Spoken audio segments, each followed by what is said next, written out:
Hey everyone, this is Patrick, and I am back with another edition of Heavy Therapy. This is part 3 of my top 40 albums of 2022. I'll be counting down number 20 through 11.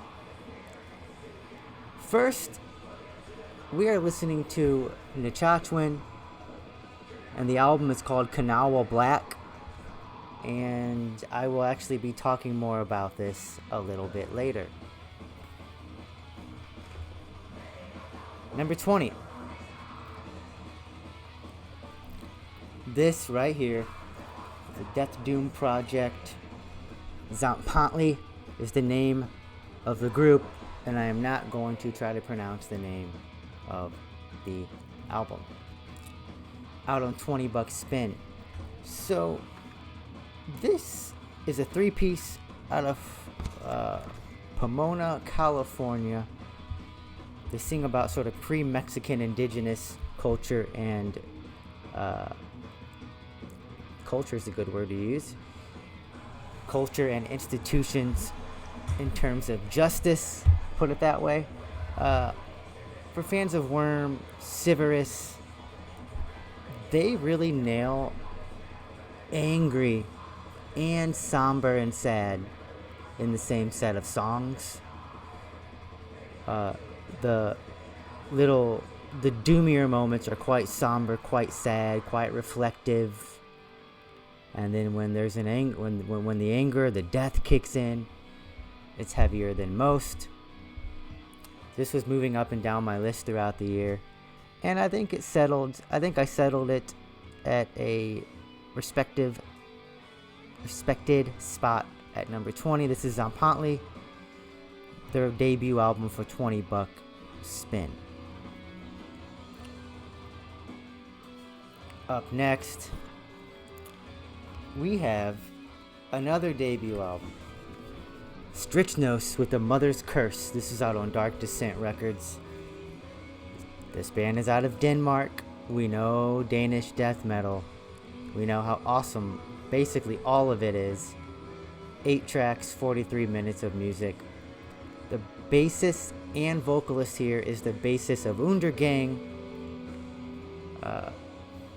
This just has those almost blackened tremolo style, but this is just a nice swirling, atmospheric, but never forgetting the riffs type of death metal. Immolation style riffs, especially in track 7, Blind Eye, Epiphany. Favorite track is number 2, Blessed Be the Bastard Rain. But all of this is really well composed, well put together. It flows like an album should. Excited to have this. Excited to be putting it at number 19. Out on Dark Descent Records, if I did not already say that. Number 18 is Faceless Burial at the Foothills of Deliration. Out on Saco and Oho Records. Technical progressive death metal out of Melbourne, Australia. 6 tracks, almost 37 minutes of music. For fans of Blood Incantation, Artificial Brain. That cover art I flashed is by Dan Seagrave. Yeah, really, if you like Blood Incantation, Artificial Brain, that style of incredibly technically precise technical progressive death metal, this is for you. The album took a little bit to grow on me. I mean, I instantly recognized it as genius, but as far as really earworms, as far as the songs really hooking with me, it took a few spins, and the more I listen to it, the more I like it. I keep putting this album kept coming up a few spots for me. 3-piece band, Melbourne, Australia. Faceless Burial. Check them out. Fantastic, modern, technical, progressive death metal band. Alright. Staying in Australia. Number 17 is Golgothan Remains, Adorned in Ruin, out on Sentient Ruin Records. This is their second album, second full length. I might like their first one a little bit better. This is dissonant death metal in the style of Immolation, Abyssal, Grave Miasma. 9 tracks, almost 38 minutes of music. This actually fell for me a little bit after my last listen. How strong their first album is, how strong this year it has been for the subgenre death metal. Yeah, it just kept falling a little bit. Still a really fantastic release. Dissonant death metal all the way down. Golgothan remains, adorned in ruin. Number 17. Number 16, we have Phobophilic with Enveloping Absurdity. This is their debut out on Prosthetic Records. 4-piece out of Fargo, North Dakota. 8 tracks, 38 minutes of music. This also has a bit of that progressive death metal feel. Immolation meets Carcass meets sort of Scale the Summit, which is a progressive instrumental band. The melodic guitar riffs stay on top of the mix the entire time. Not too many bands sound like this right now. We all know how crushing and killer this album is. Favorite track is number 3, Nauseating Despair. I think this band is going to even keep improving, which is just a really cool prospect. Phobophilic, number 16. Unique sounding death metal for 2022, in my opinion. Number 15. Cryptworm with Spewing, Mephitic, Putridity out on Saco and Oho Records. They're based out of the United Kingdom. 8 tracks, almost 34 minutes of music. This is death metal in a style that, unlike Phobophilic, a lot of bands attempt this style. Not too many have done it as well as Cryptworm, in my opinion. Hard to place who they sound like in particular, even though I said they have like a recognizable sound. A faster Mephitic, Puke Wraith, Undergang. This is a 2-piece. At the time, this was Disguster on bass guitar and vocals, and Joe Knight on drums, though Joe Knight has been replaced by Jamie. Look at that artwork.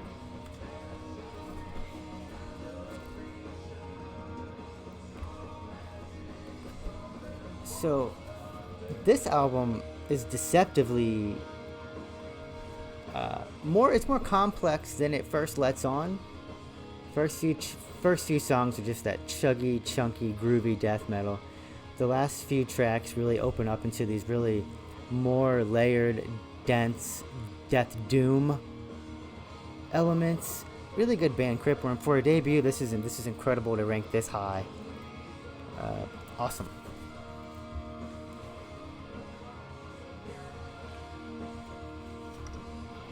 '14, we have some black metal here out of Vancouver. This is Vital Spirit, Still as the Night, Cold as the Wind. Vinyl out on Vendetta Records. 8 tracks, 36 minutes and 19 seconds of music. Instantly heard this. As soon as I heard this album, man, I knew it was going to be high on my list. I actually was late to this. I didn't listen to this until last month. Hey, I love this style of black metal. This is basically a flawless album. Just haven't given it as many listens as some of my top 10, but this could be someone's favorite album of the year, and it would make so much sense. I mean, most of these really could be too, right? That's how good this year was. Yeah, I can't quite place who this sounds like. Spectral Wound has those shrieky, high-pitched vocals. You're not going to understand what he's screaming about, what he's yelling about. Love the riffs, love the bending in the strings, love how long some of the riffs are. Love the elements, like the synth and the string elements that come in sporadically. Sparingly is what I mean to say. So yeah, a little bit of that pagan style creeps in, but again, very slightly. This album is awesome. Vital Spirit, Still as the Night, Cold as the Wind.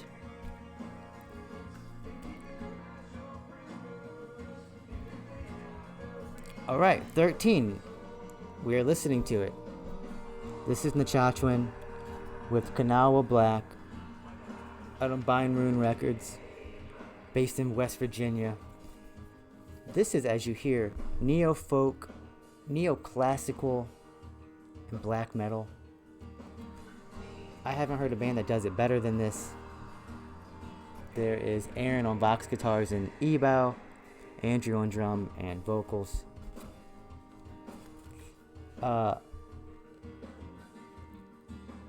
Kanawha Black's one of my favorite songs. Across the Divide, the last track is amazing. Yeah, on paper, I would have not thought I would like this much. It has elements that I don't normally find compelling. They grate my ears, clean vocals.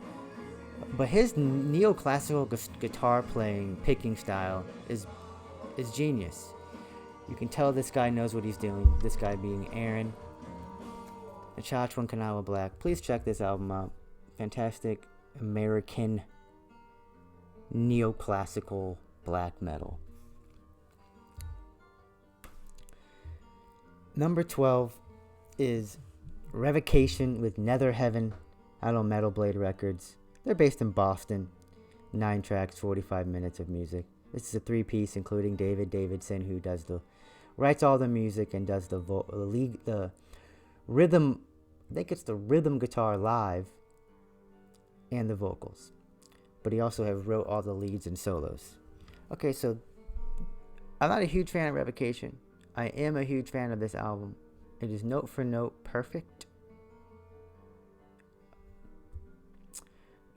Just an insanely well done modern death metal masterpiece here in Revocation's Netherheaven. Guitar solos, at least one guitar solo in every track. Yeah, it just keeps getting better and better. I think the first few tracks are great, but man, as the album kept progressing, I was blown away. Yeah, note for note perfection here. Revocation, Netherheaven, number 12. All right. Number 11, debut album, Autophagy with Bacteriophage, out on Pulverised Records. Marcio Blasphemator does this amazing artwork here. Look at the back. It's one of the coolest back artworks as well. 5-piece out of Portland, Oregon. This kind of like Cryptworm. A lot of bands are doing this style, but this is one of my favorite albums of this style that I've heard come out in the last 4 or 5 years. Certainly the last 2 or 3 years. Favorite songs? I don't even know. I love all of this. Track 1 is amazing, Infernal Miasma. I'll go with that. Yeah. Debut album on Pulverised Records. Really cool gatefold presentation. Autophagy with Bacteriophage. You know, Incantation, Sedimentum, Cryptworm, Tomb Mold, Witch Vomit, that style. These guys are right up there with them. And this is a debut. Portland, Oregon, something's in the water and it's nasty and filthy and probably infected with viruses that have been infected by bacteriophages. Awesome album. And yeah, up next is my part 4, which is going to be my top 10 albums of 2022. These are all this top 20 right here. These all could have been someone's favorite albums of the year, and they basically are my favorite albums of the year. But if you had any of these at number 1, I would agree with you. Yep, that's it. Let's do this again very soon. Nice seeing you, and please comment, like, and subscribe if you desire. What are your favorite albums of the year? Please let me know. I like to know. All right, bye.